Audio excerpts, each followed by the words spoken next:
by Mike Memoli.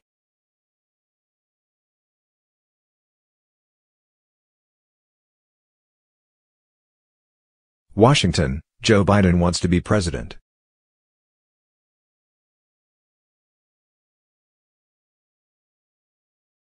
Each day, he's closer to being ready to run for the office.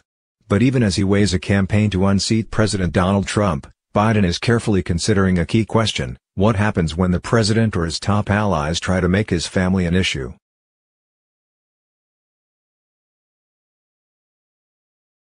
Conversations with aides to the former vice president and others who've spoken with him in recent weeks present the idea of a Biden candidacy as not if but when. Since the start of the year it's been like a slow boil, as one aide put it, with Biden's answer on whether to run moving in a steady direction toward yes, incrementally warmer with each passing day.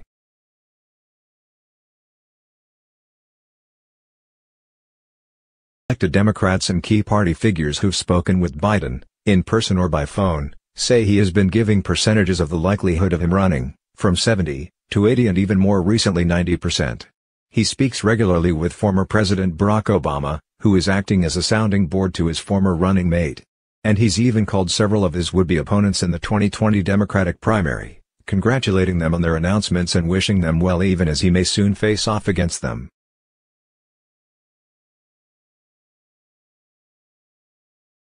Sources close to the former vice president say he's clear-eyed about the political challenge ahead if he runs, not taking anything for granted in a crowded race for the nomination even as he's confident he offers the party the best chance to beat Trump. But Biden knows and expects the president to fight as hard to stay in the White House as he did to win it in the first place, and he's already shown nothing is off-limits. I understand how anyone running could be concerned about the ways in which President Trump demonstrated in the 2016 election an enthusiasm for attacking not just his opponents but his family, including famously by making things up, said Senator Chris Coons, D-Del, who met with Biden recently to discuss the campaign.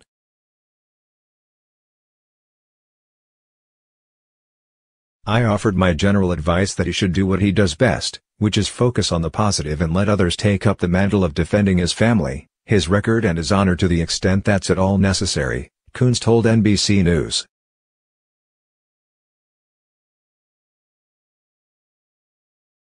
Line of attack would be more reprehensible to the former vice president than one directed at his family, and he and his team have been forced to consider that even as they also weigh the political dynamics.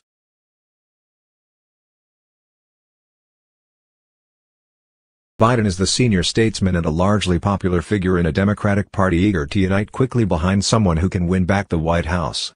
But he's also a grandfather and a father trying to keep the family together.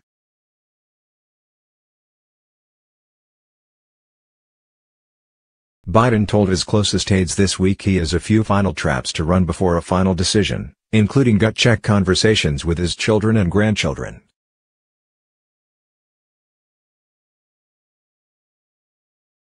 Family is the beginning, the middle and the end. Everything revolves around family, Biden said at one of his few public events in recent weeks.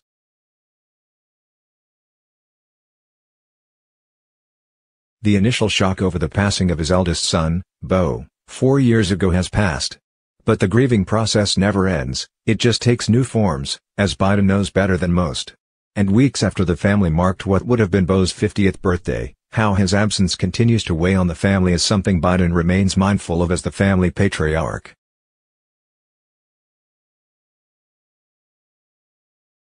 Discussions among his inner circle have included simulating what would happen on the campaign trail if Biden were asked to respond to a fresh Trump tweet or public comment directed at Biden's family.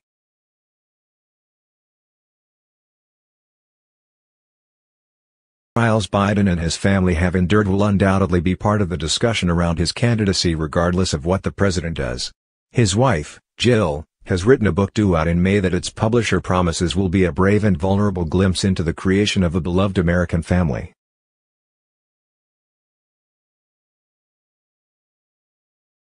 Biden's second son, Hunter, has also acknowledged the complications of his personal life recently, a difficult divorce and battles with substance abuse. In a recent statement to Vanity Fair, he insisted they wouldn't affect his father's 2020 planning.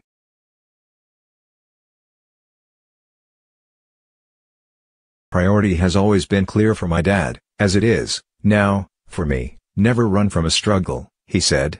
I can tell you that I wouldn't be alive today, if my dad hadn't kept fighting for me, too. So the idea that tragedy or tough times or any number of trials would dissuade a Biden from serving his fellow man, whether a friend or a fellow citizen, could not be more misguided.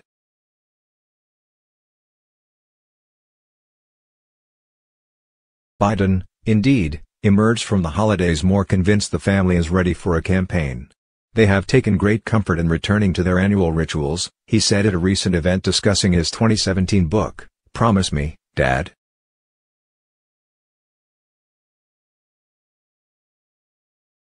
The book's title is drawn from the conversation he had with Beau in his final months, when his son urged him not to withdraw from fighting for the causes that have animated him during his decades in public life. Remembering his son's commitment to duty is something Biden said brings him solace and a sense of purpose.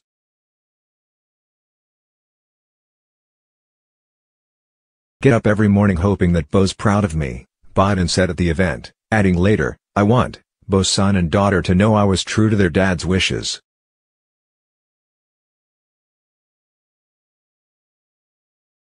Biden passed on the 2016 race. He did so understanding it may have been his last chance to seek the presidency. But Hillary Clinton's shocking defeat to Trump affords the 76-year-old a final unexpected opportunity, at a time when he feels his skills and experience are needed perhaps more than ever.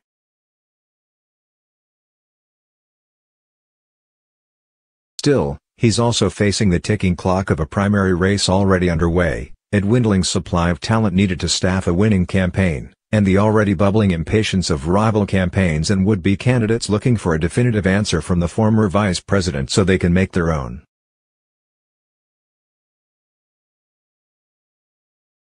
I think that we have a tendency, particularly in the States, to start the whole election process much too early, he said during an appearance at the Munich Security Conference. I think we should be focusing now on what needs to be done to alter some of the policies that are being promoted by the president.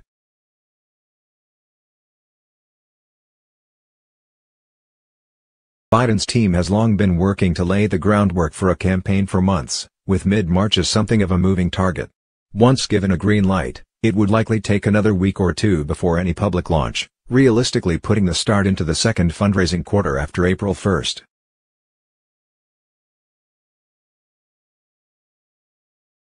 Biden's public schedule has largely been oriented toward the higher education institutions where he has rooted his life since leaving the White House, an event at the Penn Biden Center at the University of Pennsylvania earlier this week, and one at the newly renamed Joseph R. Biden Jr. School of Public Policy Administration at the University of Delaware next Tuesday.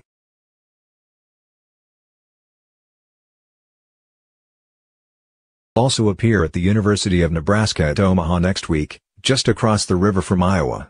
Those events are somewhat controlled environments where Biden can focus on the issues he sees as setting him apart in a crowded field, foreign policy, and his appeal to middle-class voters. I don't begrudge anybody making $1 million or hundreds of millions of dollars.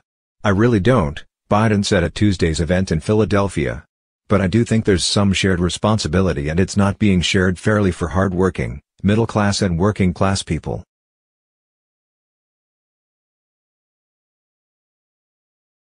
As they bide time until a decision, his political team distributed talking points to a small network of outside allies to make the case, arguing the country is looking for a trusted leader who provides a sense of unity for a country that is desperate for a sense of stability.